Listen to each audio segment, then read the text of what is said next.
Hello everyone, how you doing today? This is Troyce. I'm at Winding Down Chronicles of an expat going into early retirement on a modest budget in Southeast Asia. I know that's a mouthful, but that's what this channel is about. I'm not retired yet, but I'm getting there, and it's been fun thinking about these ideas. I'm starting to write stuff down that I just only thought about in passing, and I find it very therapeutic.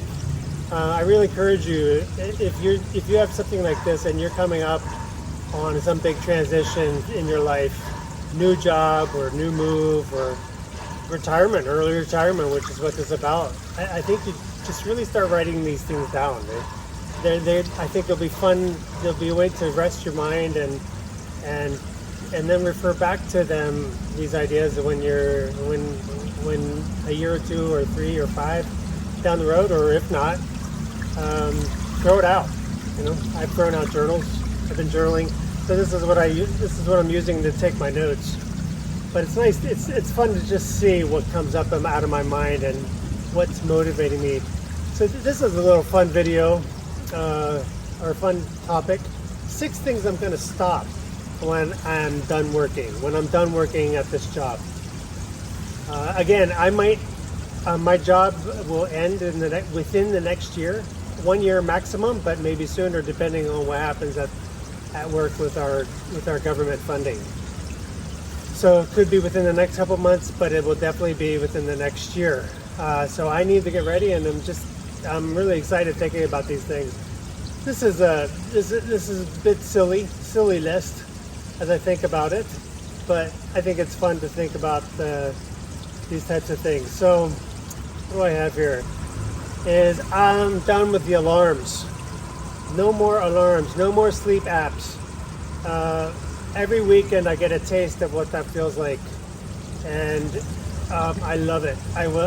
Or even when I go on a holiday or take some time off, or even when I work from home, I don't set my alarm. When I work from home, I don't set my alarm. I wake up when my body wants to wake up. It still wakes up at 6 or 7, but at least I don't have that in my head, and it creates like I go to bed with I realize I can wake up with an anxiety when I know my alarm's going to go off. I have to get up because I have to go to work, and I don't want it anymore. So I'm done with the alarm clocks, and I'm done with the smartwatches or the sleep apps. I don't even know why I'm checking that. I slept for 50 years of my life without a sleep app. Now all of a sudden I need to monitor my sleep. It is interesting. I do like quotes. I do watch my health. But I mean, what are you going to do about it? Unless I guess it could indicate whether you have an issue or not, and you find ways to resolve that. But just sleep with no app, no alarm. Second one, similar to that, is no more smartwatches. I got my first smartwatch 8 years ago. It was fun at first. Yeah, it's fun tracking everything, how much I stand. It's time to stand up, every 12 hours or every hour in 12 hours. It was fun trying to beat your caloric burn in the day, monitoring your exercise. Okay, today I worked 45 minutes, today I worked 50 minutes. But after 8 years and 2 watches, I don't want it anymore. And the watches are minimum $400. If I get a smartwatch, it's going to be minimum $400 for an iWatch. I guess you could go cheaper, but I tend to not do that. But even still, how long does that last? The battery. I just bought my last watch, my second watch in 2022, and the battery barely lasts a day now. So if you look at a smartwatch costing at least $400 and lasting 4 years till you need a new one, till you need an upgrade, the memory's not enough, the battery's not enough, the things just wear out. That's $100 a month, $100 a year for a watch. $10-15. It's just ridiculous. I'm going to go back. I have a G-Shock. I'm going to go back to that one. I've been wearing that more often now. So I do like the iWatch because of the alarm. It gives you that. It's not the to wake you up, but it's just a little vibration on my wrist. I do like that. That is a better way to wake up if I have to wake up. But so I wear my iWatch at night to sleep, and then during the day I wear my G-Shock. Only when I go out. I love the G-Shock. It's simple. I won't need to change the battery for another 2 or 3 years, and it's just durable. I mean, you don't need to worry about it. And I think I paid $150 for it 2 years ago because my iWatch had to be repaired, and I couldn't go without having a watch. Kind of silly, but I didn't expect my watch to get repaired so soon here in Bangkok, but it did. Okay, so number 3, no more planners. I've kept the written planner, and I've kept them for more than 10 years now, scheduling out my day, blocking in the times, blocking in the meetings. The planners I did use were what it's called a Rote Runner. I do love it, because you can track a combination of both your lifestyle in it and work. So it was a great combination planner. But I just realized I have 1 or 2 now, and I'm barely filling them out. I mean, I can't even I used to track everything by the day. I would even go back on my calendar and fill in things that were missing in the hours just to see how I spent my time. And I'm not doing that anymore.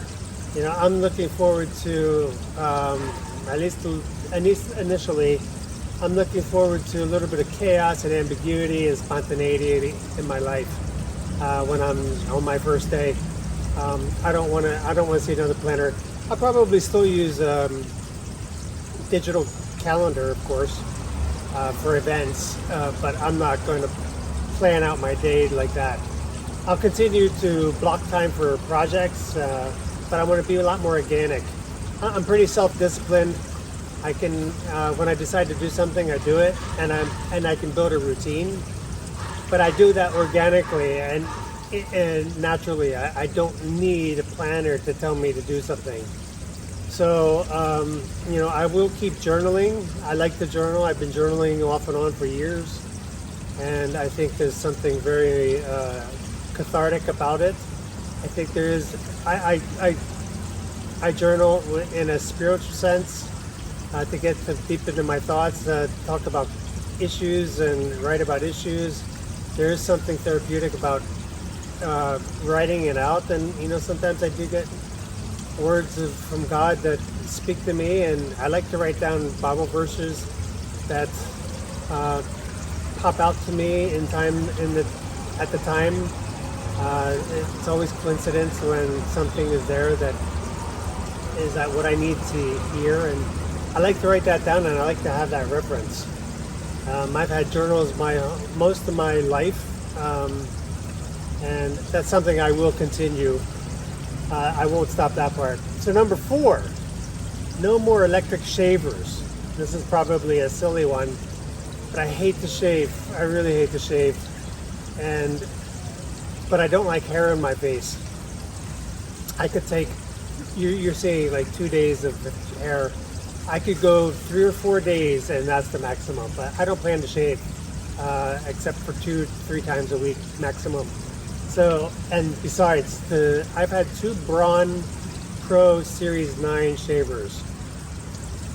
Both of them they shave pretty well, but the first one died only 2 years ago, after only 3 years. And that was I think about $300 for a shaver.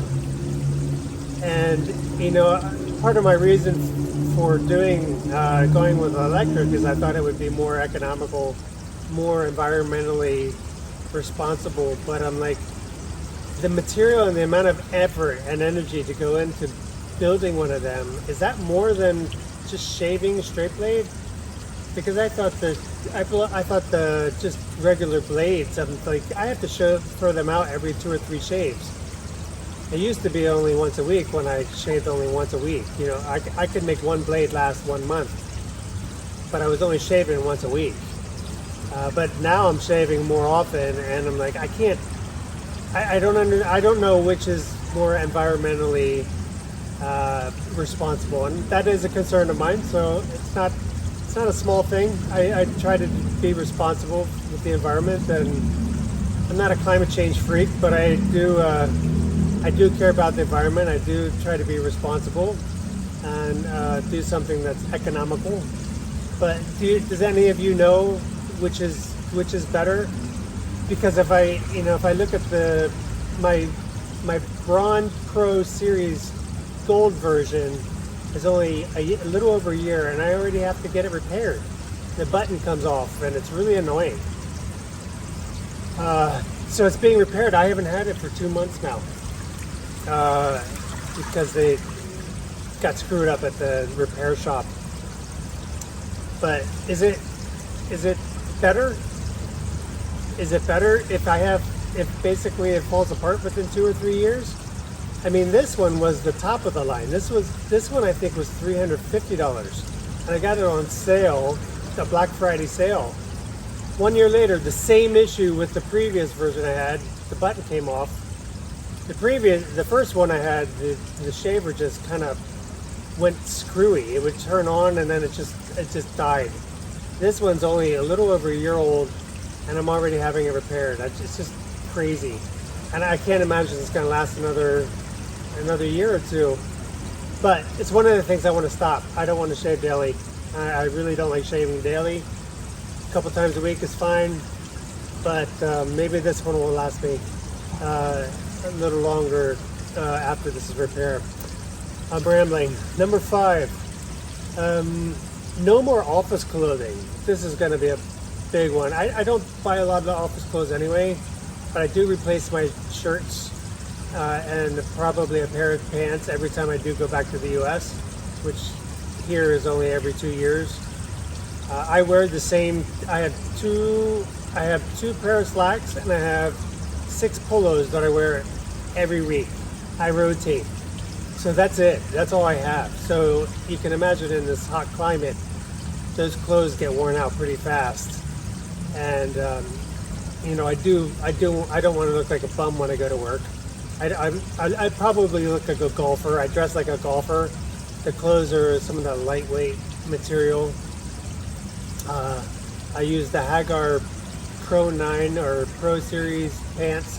The material is fantastic, and my shirts are the Under Armour polos, and they're the most comfortable shirts and pants. So I won't need to be buying any of those anymore, and I plan to get rid of 50% of any dress clothing when I'm done. Get rid of it. Get rid of the older stuff. Keep the stuff that looks better, and get rid of the older stuff. Give it to someone who needs it, and then just keep that to use. Hopefully, I won't need to buy anything else. I have a suit. I don't need to buy any more office clothes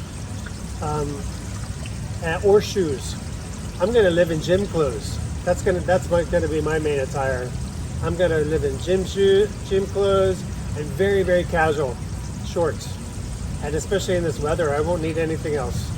Sweatpants and a sweatshirt in the winter or in the colder season. But anyway, number 6. No more thinking about work. No more thinking about the conflicts. No more going into toxic office. No more gossip. No more work problems. No more Excel problems, except only ones that I create myself. Oh, I'm almost salivating over the thought of that. It's the biggest thing. I can't wait. I want to be able to go to sleep and not care about anything that happens in an office. Not overthinking an argument. Not overthinking how to prevent an argument. Not overthinking how to express my opinion and give my thoughts despite very argumentative people. I'm not perfect. I'm not trying to say that, but I'm not difficult, and I do try to collaborate. I think so. Someone might think that otherwise, but I'm just really looking forward that I don't have to do this anymore. I want to be able to The only headache I want to have is about my family.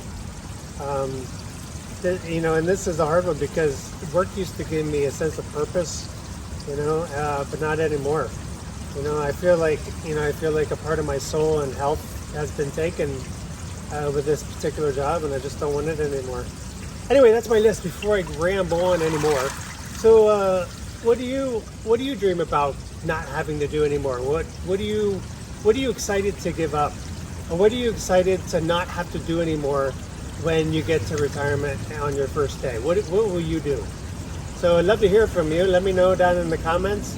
And yeah, from a cloudy, overcast day in Bangkok, until the next time, take it slow.